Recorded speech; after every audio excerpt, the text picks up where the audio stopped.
Hey guys, it is Lisa Lewolt, and I'm here with the amazing Tom Bilyeu. I pronounced it right this time, right? Right. From Impact Theory and Quest Nutrition, and out of all of the things you do, what's your favorite? What's your baby? For me, it's helping get people out of the matrix is how I say it. So limiting beliefs that people have about themselves, about what they're capable of, helping them realize they can do anything they set their mind to if they're willing to work really, really hard. That moment of awakening for me is the juice. So the main topic that we're covering today is just overcoming challenges.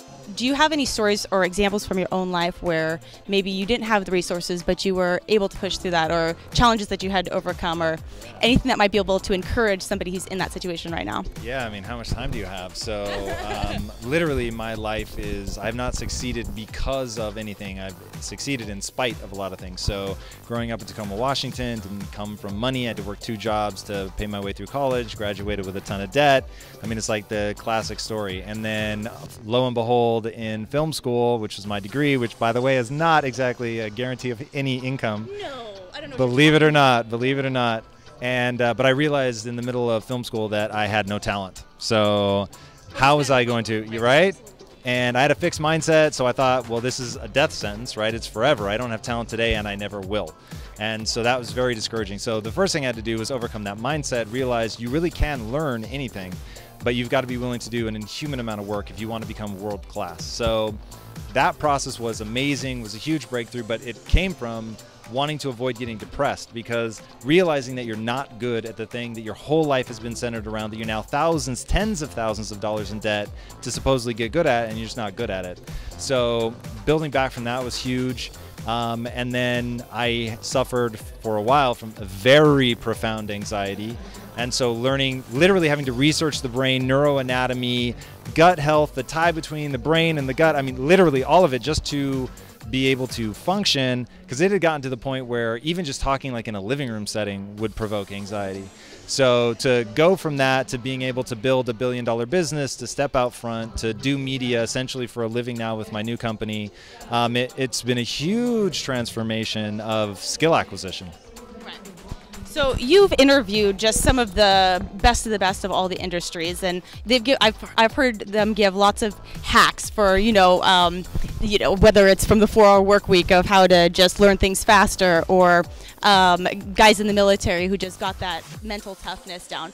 If you could give like 2 or 3 hacks that you've pulled from these guys that lead to accelerated learning or success, what could you give us? Oh, easy. So hack number 1, you've got to be meditating. The reason you need to meditate is not for any philosophical reason. It is purely your body has 2 systems, the sympathetic nervous system, which is known as fight or flight, and the parasympathetic nervous system, which is rest and digest. This really will change your life, and sometimes just understanding the anatomy of what's going on, whether it's anxiety, depression, whatever, understanding the way the brain wires is huge. So research that stuff first would be amazing. In fact, that'll be hack number 2, is just researching neuroanatomy, understanding the mechanisms of the feelings, because once you understand that, then you can begin to take control of them.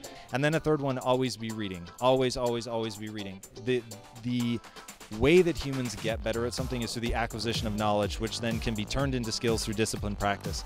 But if you're not gaining that knowledge, what I call ideas in equal ideas out. So if you want to have game-changing business ideas, you've got to be taking data into the system. So just read, read, read.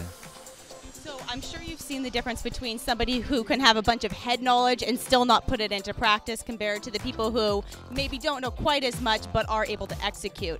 Do you have one thing that you've noticed that makes the difference between executors? What makes one executor better than another? What makes somebody execute? Oh, that ultimately it's one of the only things that I'm going to say you just have to do it. And I hate that. I hate when people say it. Like, you got to tell me why. What's the mechanism? But the truth is that at the end of the day, the rubber meets the road at whether you do something with the knowledge or not. And there is no gap between having the knowledge and doing something. It's binary. You either are acting or you're not. And so what I think stops people is they don't think they know enough. They're not confident. They feel they're going to fail.